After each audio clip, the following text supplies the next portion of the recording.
enabling. So if you're being enabled, you're part of a codependent pattern. There's two, right? There's two people in codependency. There's a victim and a martyr, usually.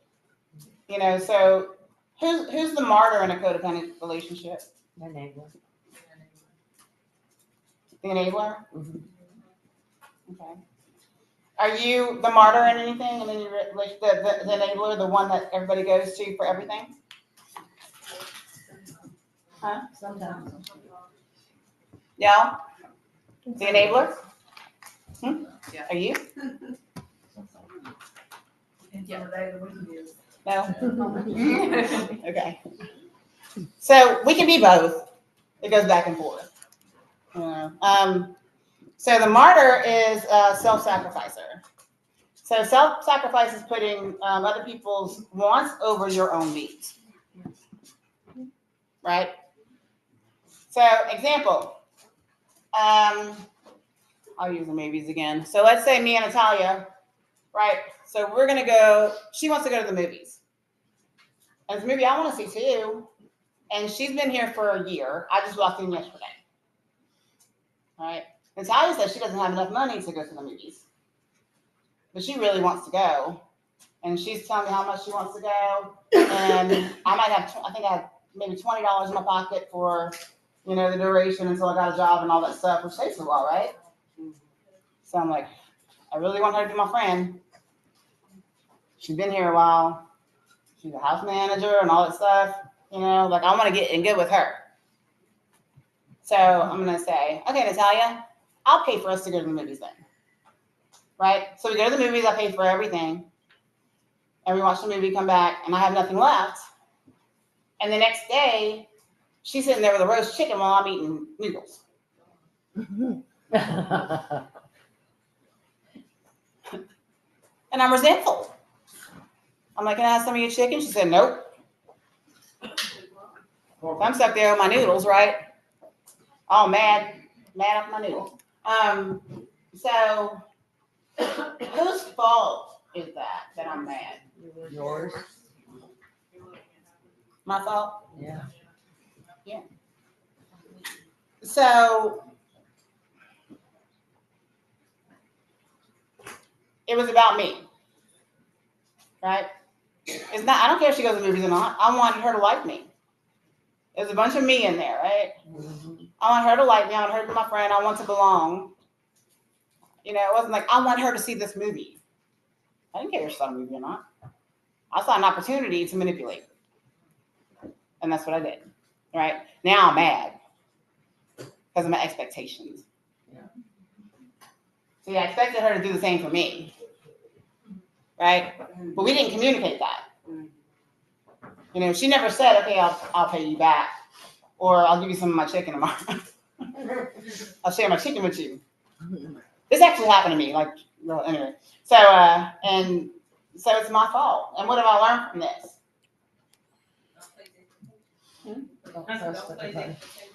Don't expect expectations that you got set. Huh? Don't expect to have expectations in your favor. Expectations are the root of resentment, they say. Right? They are. Assumptions are the root of resentment too. We assume things, I assume that people have common sense, and I get mad all the time. Like, sorry for assuming. My bad. I learned a lot of lessons like that. Like, Jesus. So assumptions, what does it say? It makes the ass out of you and me. You spell it? Yeah. Assume. Just try not to assume. Okay? Who's a victim in a relationship? Who's a victim? Victim? Oh, absolutely. You're a victim. I was saying. Victim? Yeah. Yeah, victim. So I'm comfortable being dependent on others. And others need to take care of my emotions. If they don't, then they're bad people. And I'm mad at them. So that's the victim role. I expect others to take care of my needs and my emotions. And my responsibilities too. right? So, example, my daughter. Perfect example. Codependency. It's not a romantic relationship. It's a parent-child relationship, right? So I'm the martyr here, okay? And I'm gonna save her. She has mental illness. So we go through a lot together. So I'm gonna do everything I can to save her, right? I'm going to give all my being and all my energy to save this child. My child that's borderline. Who's borderline in here? BPD. Oh. Big emotions, right? Yeah. Okay, I am not borderline. So she has these big, huge emotions. You know, she's upset or sad, like she's upset, right? So I'm going with her. You know, like, how do I fix this? You know, my poor kid, she's feeling, bullied, or she's feeling, not included, or she feels different. I know how that feels. Poor baby. So I'm gonna buy her a damn snake or something to fix it. She likes snakes. I hate snakes. I don't want them in my house. But I want to fix it, make her happy. And one of the things is gonna make her happy, even though that's my worst fear, is a snake. I don't want a snake in my house. I have several are in my house that have gotten away. They're in the walls. One's in a cage still. I think we have a 3-foot boa in the wall somewhere. She lost. Very responsible child. Damn. But I want to fix that emotion. And like, she'll turn around in 10 minutes and be like, she's fine. And I'm still upset for her. So I went with her there, right? So I'm taking care of her needs, her emotions, her responsibilities. I don't want her to be uncomfortable ever. So what is that teaching her? Nothing. They gotta try to work those problems. The world's gonna take care of you. Yeah. Right? The world's gonna take care of you. Somebody's gonna take care of you. You don't have to take care of yourself. You don't have to be responsible for yourself. So that's her role. And I did that. Now, who am I thinking about? Like, whose feelings am I thinking about doing that? How's that? You're thinking about her. Because what? You want to make myself feel better? Yeah. That's as simple as it is, yeah. Yeah. You want to give. I want to feel better. Right. Would you say? You want to give her everything to make her happy. Yes. Mm-hmm. Yeah, I want to feel better.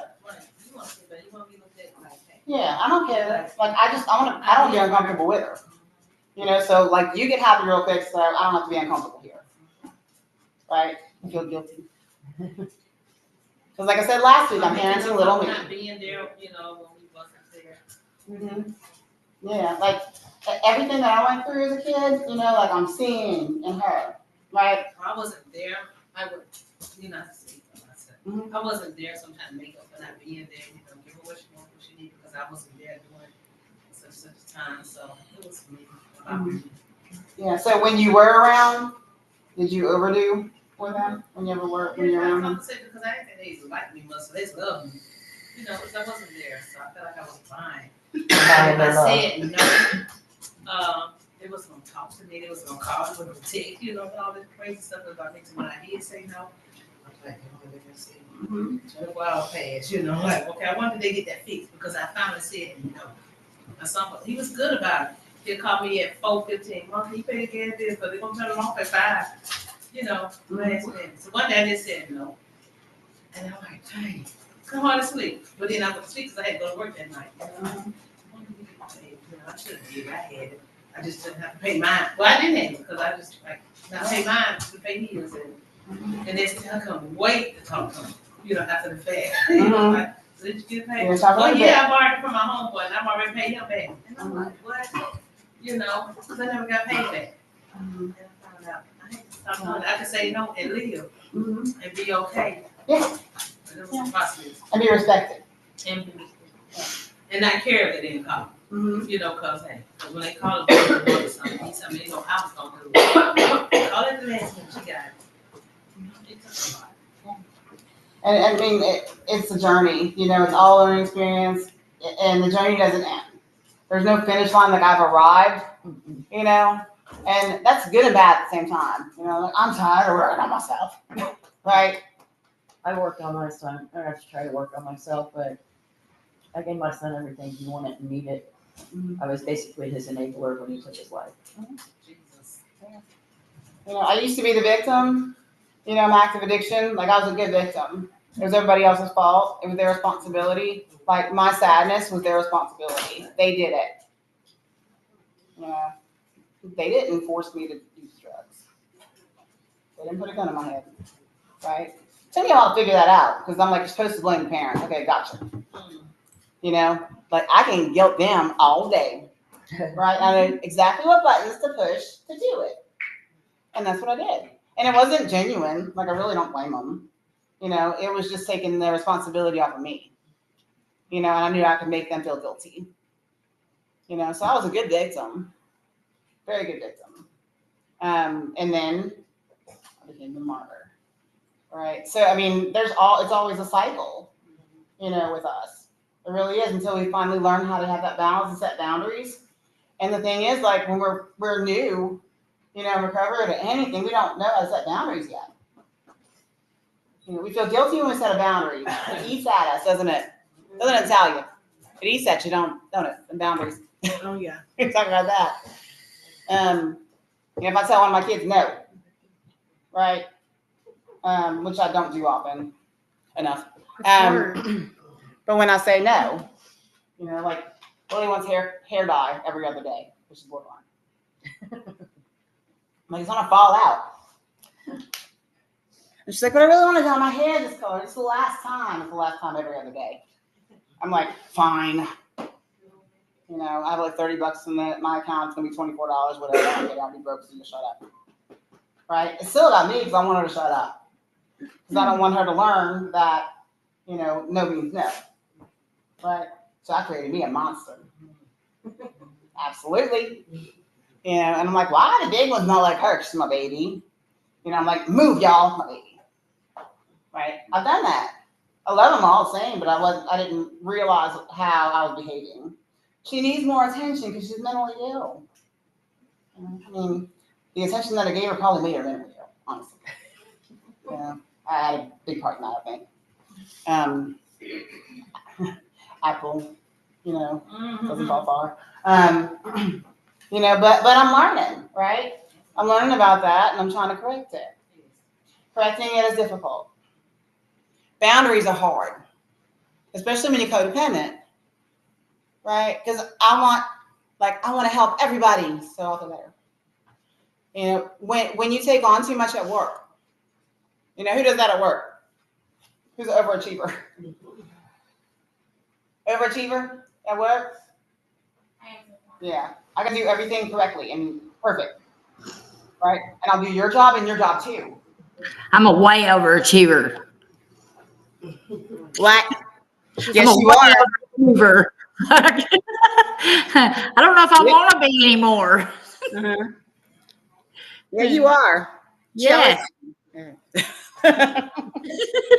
Always happy. But yeah, so like staying late at work when we don't really want to.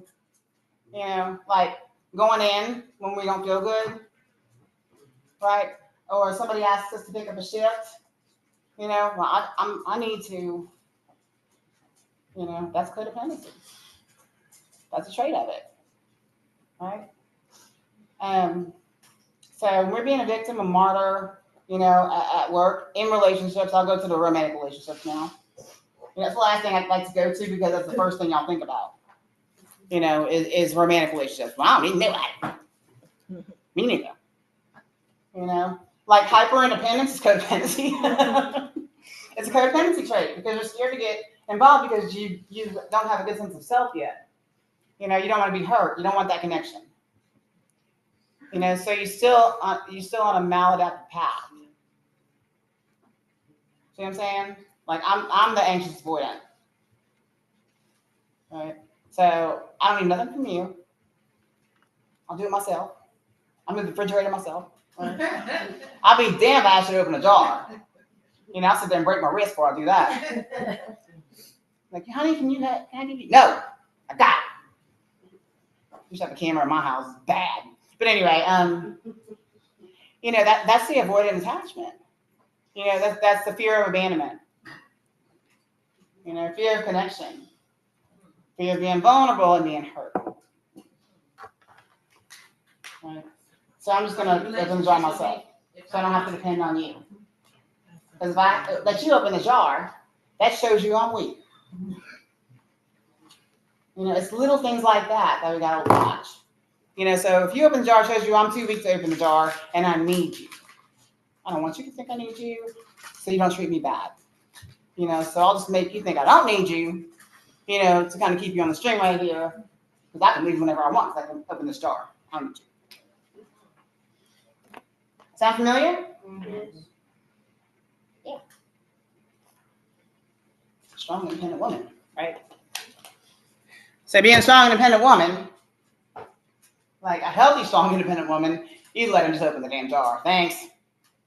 And not feel like you owed anything back to him, right? And that's where we want to be. So as a mother, a very codependent mother, all right, hence my daughter having my keys to my new car and not giving it back, and that doesn't matter. You know, I've got to rewire myself, and I have to take care of that kid. Remember how we did last week? I won't make you do it again. But remember how we did last week with we closed our eyes and saw the kid? You don't remember? That was 2 weeks ago. Huh? That was 2 weeks Oh yeah, it was 2 weeks ago. We should do it again, right? I'll make y'all cry at the end. It's okay. No. So we have to take care of that kid, because if we don't, we're going to project that kid on our kid. All right. Okay. So romantic relationships again. Who has been promiscuous when you didn't want to be? Who slept with people so you wouldn't have to make waves? Don't lie. Tell me. Yeah. Most of us, right? I might as well just get this over with, and I don't want to cause a fuss. Yeah. Like that. That's a really severe trait of codependency. You know, like we have to learn how to value ourselves, set that boundary. You know, saying no, that's enough is no, that's enough, and stick with it. You know, like the thing is, if they're not going to like you because you did that, like better learn now than later, right? Set that boundary, value yourself. You know, even if you don't, pretend. Seriously, like you know, like what would somebody that value themselves do in this situation? Give me a headache. Not even be there. I'm saying prayers. Right. Not in that situation, right? But and none of us angels or saints. Okay. So, but yeah, we get ourselves in these situations that we don't know how to get out of. And then the thing is, like our decisions that we make, our bad decisions, cause more trauma. Like my decisions caused most of my trauma. I did it. Right. So my daughter, I was like, I don't want your decisions to cause more trauma in your life. So let me help you. Right. Because my bad decisions like created a lot of that. You know, like losing my kids. You know, my bad decisions created that, right? So when I'm not making good decisions, I get bad consequences, right? So when I start to make better decisions and value myself, I'm trying to get to the root of y'all. You know, is value in ourselves. You know, filling that hole with something good, right? With connections, good relationships. But it's hard sometimes because you're so used to that's all you ever had is the bad. Mm-hmm. Oh yeah, that's all most of us have had is the bad one. You know, we didn't know how to have a healthy relationship, even a friendship. Right. Like I didn't like women. I'm like, y'all, sorry. I mean, my life was all manipulation. That's all I did. Lies, manipulation to survive. So I didn't like y'all. Y'all was jealous of me.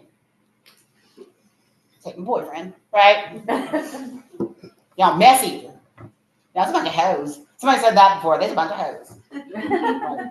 All right. Okay. Like a gibble. Huh? Like a gibble. It's also a garden tool. A what? A devil is used to make a hole, it's also a garden tool. Like it could be a hole somewhere else. Yeah. That's what. It's funny, like off subject. A lot of our words mean something different. You know, you can say something anyway. It has two meanings. It has two spellings. That's why it's so hard to learn the English language. Just fun fact. Okay, so that's where we were with the hoe. She said a hoe is a garden tool. Well, it Yes, is. it is. So why do you think I didn't like women? Because They were too much like you. You're insecure. They, you know what I'm trying to say? Like they, you Intimidated. knew their every move. Like you knew because you're a woman, so you didn't want. Yeah. You're on where I'm going. I couldn't have girlfriends because you would always have to watch your old man. They were what? You would have to watch your old man if you had friends, girlfriends. Yes. Yeah, watch your boyfriend around him, huh? Yeah, Because they're crazy. yeah. I'm sorry. That's crazy. I'm crazy too. We all crazy. I know. That's why. It's just, but the thing is I always say women are smart crazy, and that's different. So, yeah, and well, and y'all are getting to where I'm going. So I like men better. There was less drama. Easier to manipulate. Yeah. Like I said, smart. Don't get to my finish line. I got my answer. I was getting there. I like men better because they're gonna do what I want them to do. Yep.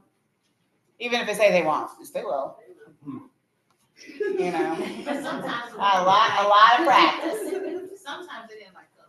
And I look at it sometimes because I probably worked on or got past something that I didn't like. Because it was me, you know, and you see something in me that I worked past that you had done here. You know, and it was like threatening or challenge or something. Yeah, I didn't like y'all because you're gonna hold me accountable, right? You're gonna tell me the truth, and I don't want to hear it. I don't want you to tell me the truth. Like I want to be in this illusion over here with this guy that's gonna tell me I'm wonderful and beautiful and great. I don't want you to tell me I'm crazy. You know, And I always said, my best friend tells me that. I'm like, you know what he did, girl? And she's like, Sabrina, you have lost your mind all the time. You know, I count on it now. You know what I mean? But she'll tell me when I'm being insane that I get mad. I'm like, how dare he do that? She's like, you have lost. yeah, and I always said, I don't like everything about me, so I know I don't like everything about you. Yeah. You know, and I think it should be what it is. Yeah, when I started being comfortable with myself and getting some confidence back, you know, then I started veering more towards women. You know, now I'm more comfortable with women than I am with men. Right. I don't really know too many men anymore, but I work with these women, you know, because we're so much alike. You know what I mean? And I have a lot of empathy with you guys. How often do I come to the men's house? Never. You came there yesterday. Yeah, I dropped in yesterday. I was like, hey. He's like, you don't ever come here. I'm like, I am here. But part of it is something you have to every 6 months. I don't like the men's houses. I don't have boys. I'm not used to them.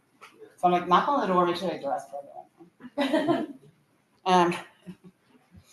But yeah, I mean, I really don't work with men. I did it on a counseling level, but on a personal level, it's different with women. You know, like I don't have to put the wall up with y'all.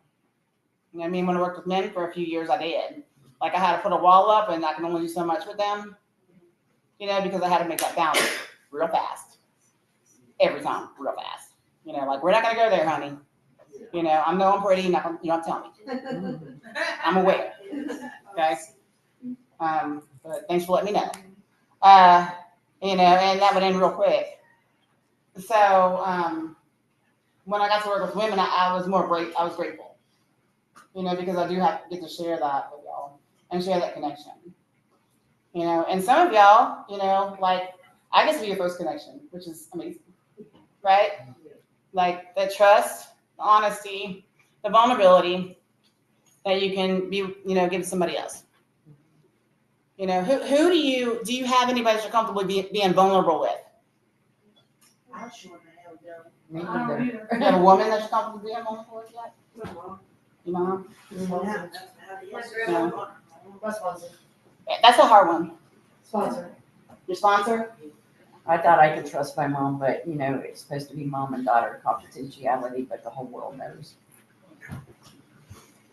So another thing was codependency. Okay? I was like super codependent with my mom. If she was upset with me, like the whole world was like, you know, gonna crumble. I had to make it better, you know, because God forbid she was mad at me, right? Because that's where I got my identity. That's where I got my value, and I wasn't getting it from inside. I was getting it from outside. Like we need the external validation, Yes. you know. Oh, yeah. Yeah, I need somebody to tell me, right? Compliment me, tell me all the things. Mhm. You know, and then, you know, like tell me I'm pretty enough and be like, yes, I'm pretty. It's like programming a robot. You know, you're smart, yeah, okay, I'm smart. 2 + 2 = 6. I knew it. But how am I? You know, but we're being programmed, you know, because of codependency, because we're open like that, right? And the thing is that we think we should so shut off, but we're open to that. Tell me who I am. When you start to see past that, like I said, back. You see me vulnerable, right? You see me cry.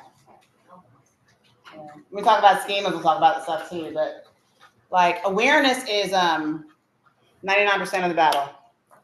And that's why we do this. When you're aware of what you're doing, you know, I'm aware of it all the time. Like, this is so good, you know, but I'm aware of it, right? And we can find the problem, we can find the solution. If you don't know what the problem is,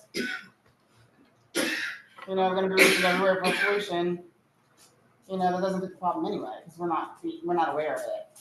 If we don't admit we're codependent, then there's not a problem to fix, right? That's where Sabrina. Like if we're ready to fix things, you know, and move forward in our life and work on ourselves. Sonia's trying to say something. Oh, what? You're not kidding. You do mean me.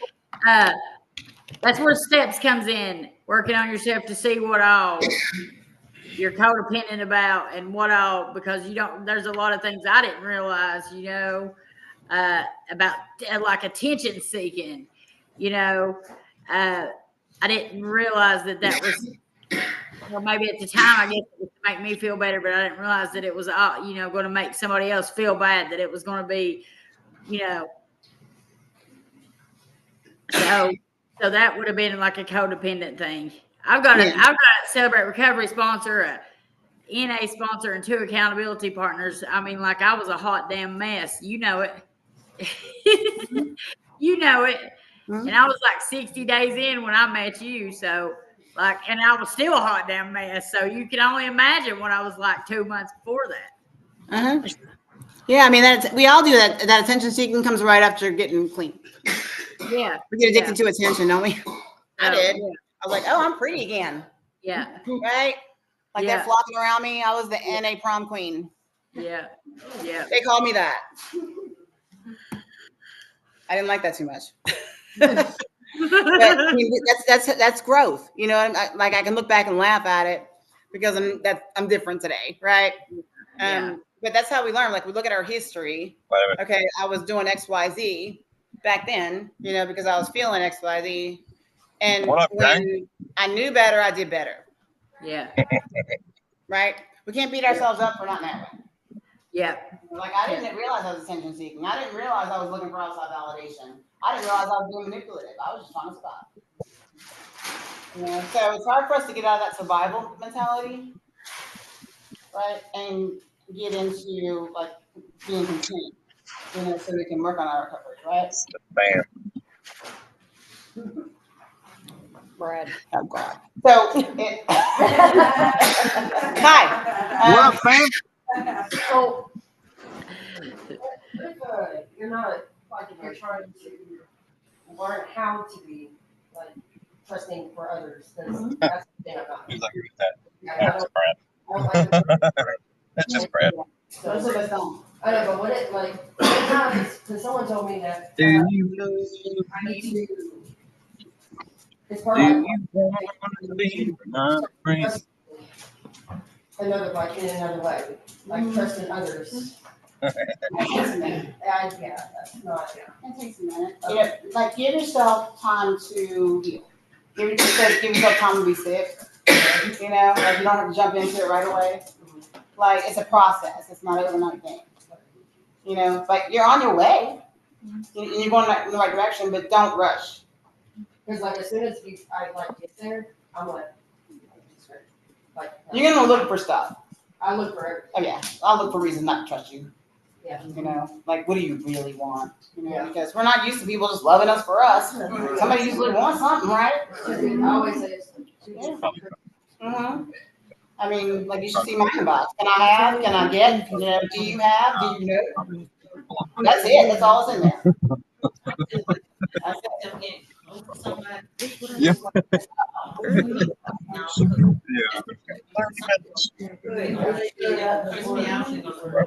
That's why my therapist told me that I'm scared of stop being scared of calm. And you got your feelings back too now. You know, so that's hard too because I want to protect them. Because I don't like feeling anything. Yeah, I don't understand it. Yeah, except right. So I don't like uncomfortable feelings. So I'm going to do anything I can to avoid that. Right. So if I what? Feel a lot better with our girls. We're gonna go soon. We gotta make an appearance for the games. Over next year. It's a process. Yeah, yeah. So that's why they say, you know, don't date the first year. In the corner. I'm just saying, like, I don't tell you that because you're not going to listen. Like, I wouldn't listen to that shit. I got me a boyfriend. Listen, listen. Save me and Being recovering better your mind and yourself. take me away, you know, to my efficiency apartment. A constructive teaching. That. And bed bugs too. I came with it. Oh. I was rescued. Oh, it So, is. She said bed bugs. but I mean, I had the experience. I did it for you, but you're gonna do it too. You know, like we're all gonna do What up, it. gang?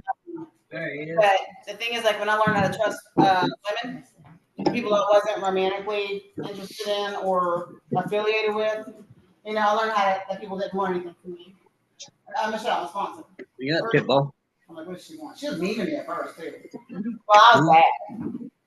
You know, like I show up at 11 o'clock at the house. Hey, okay, some pan. Like, Really? Yeah.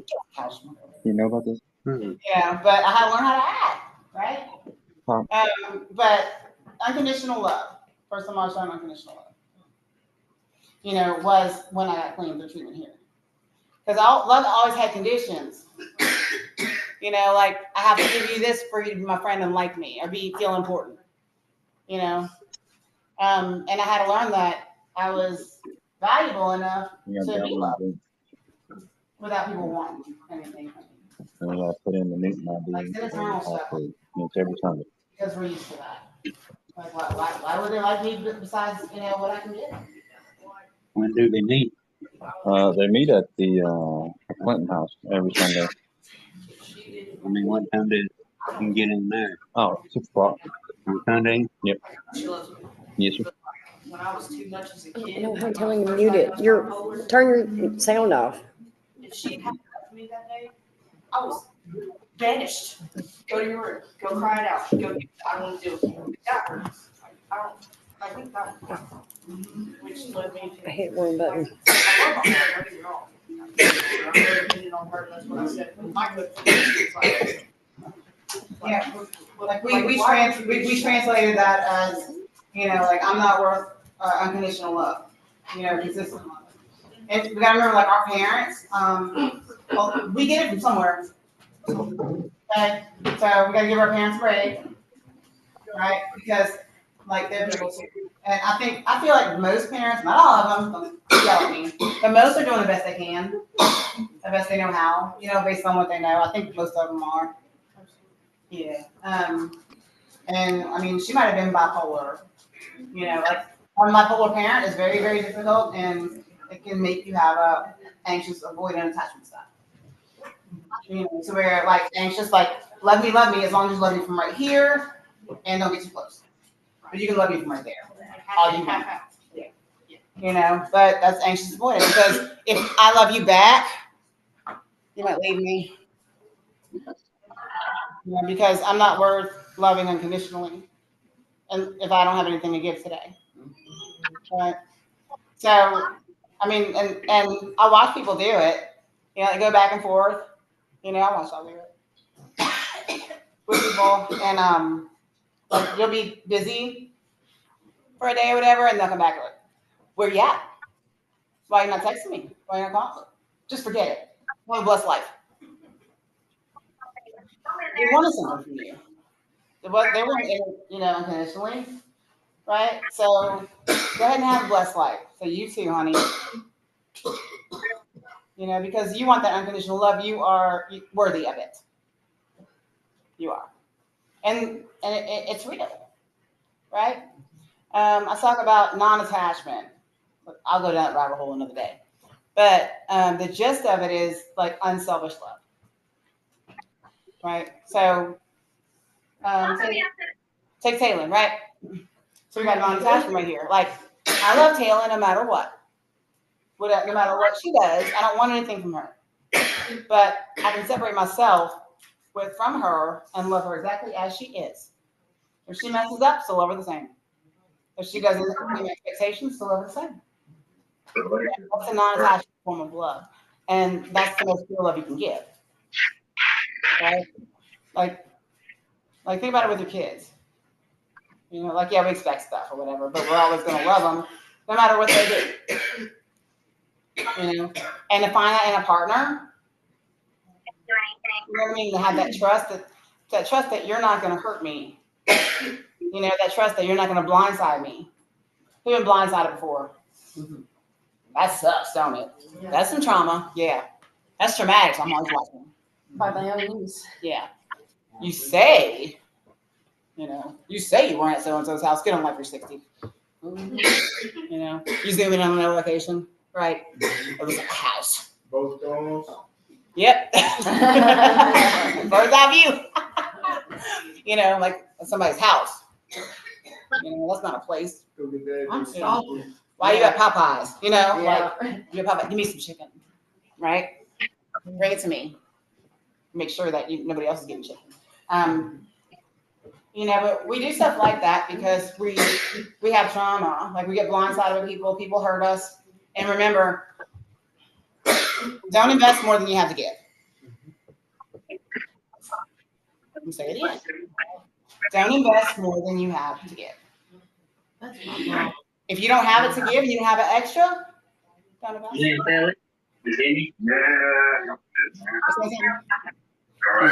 You're talking. I am so interested in this. I learned so much just today.